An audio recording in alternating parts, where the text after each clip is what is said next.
Zimbabwe کے خلاف schedule کا اعلان ہوتے ہی کھلاڑیوں کے تبصرے اور تجزیے شروع۔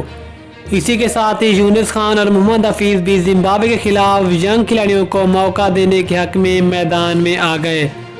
زمبابوے کی کرکٹ ٹیم جو پاکستان میں آ کر 3 ون ڈے اور 3 ٹوئنٹی میچوں کی سیریز کھیلے گی، لیکن یونس خان کے خیال میں پاکستان کی زمبابوے کے خلاف ینگ پلینگ 11 یہ ہونی چاہیے اور کون سے کھلاڑیوں کو موقع دینا چاہیے، مکمل تفصیلات جانیے اس رپورٹ میں۔ لیکن تفصیل میں جانے سے پہلے چینل کو سبسکرائب کر کے ساتھ میں لگی بیل آئیکن کو لازمی پریس کر دیں تاکہ کرکٹ سے جڑی تمام تر خبریں ریکارڈ شیڈول آپ کو سب سے پہلے یہاں پر ملتی رہیں۔ السلام علیکم دوستو، ویلکم ٹو حسین سپورٹس۔ آپ کو تفصیل سے آگاہ کرتے چلے کہ زمبابوے کے خلاف ہوم سیریز پر ینگسٹر کو کھلانے کا مشن کامیاب ہونے لگا، کیونکہ حفیظ اور یونس خان بھی ینگسٹر کی حمایت میں میدان میں آ گئے۔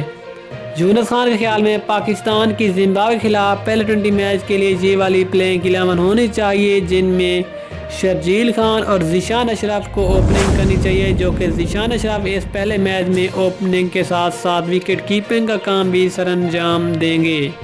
جبکہ نمبر 3 پہ نام آتا ہے بابر اعظم کیپٹن کا، اور نمبر 4 پہ نام آتا ہے حیدر علی کا، نمبر 5 پہ نام آتا ہے خوشدل شاہ کا، اور نمبر 6 پہ نام آتا ہے آصف علی کا۔ آصف علی کو بھی زمبابوے کے خلاف ایک بار پھر موقع دینا چاہیے، کیونکہ آصف علی 20 فارمیٹ کے ایک بہترین ہارڈ ہٹر بیٹس مین ہیں۔